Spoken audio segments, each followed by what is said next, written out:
तहेजीब उर्दू हायस्कूलमध्ये विद्यार्थ्यांच्या सुरक्षिततेसह मूलभूत सुविधांकडे दुर्लक्षाचा आरोप.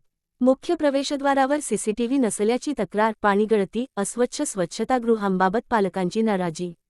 Chalisgaon Tehzeeb Urdu high school, national high school येथे विद्यार्थ्यांच्या सुरक्षिततेसह मूलभूत सुविधांबाबत दुर्लक्ष होत असल्याचा आरोप पालक वसीम सलीम शेख यांनी केला आहे. यासंदर्भात शाळा प्रशासनाकडे वारंवार तोंडी तक्रारी करूनही अद्याप ठोस कार्यवाही झालेली नसल्याचे त्यांनी म्हटले आहे. पालक वसीम शेख यांच्या म्हणण्यानुसार शाळेच्या मुख्य प्रवेशद्वारावर सीसीटीव्ही कॅमेरा नसल्याने विद्यार्थ्यांच्या सुरक्षिततेचा प्रश्न निर्माण झाला आहे. शाळेतील विद्यार्थ्यांना शुद्ध पिण्याचे पाणी मिळावे यासाठी आरो पाणी यंत्रणा उपलब्ध नसल्याचीही तक्रार त्यांनी केली आहे. तसेच पिण्याच्या पाण्याच्या नळांमधून गळती होत असल्याने परिसरात पाणी साचत असल्याचे पालकांचे म्हणणे आहे.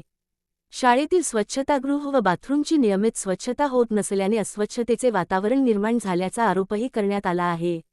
विद्यार्थ्यांच्या आरोग्याच्या दृष्टीने स्वच्छता व पिण्याच्या पाण्याच्या सुविधांकडे गांभीर्याने लक्ष देणे गरजेचे असल्याचे पालकांनी सांगितले.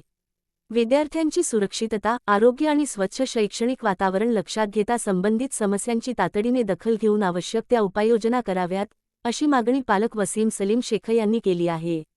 दरम्यान, या आरोपांबाबत तहेजीब उर्दू हायस्कूल प्रशासनाची अधिकृत भूमिका अद्याप समोर आलेली नाही. त्यामुळे प्रशासनाकडून याबाबत काय स्पष्टीकरण दिले जाते, याकडे पालकांचे लक्ष लागले आहे.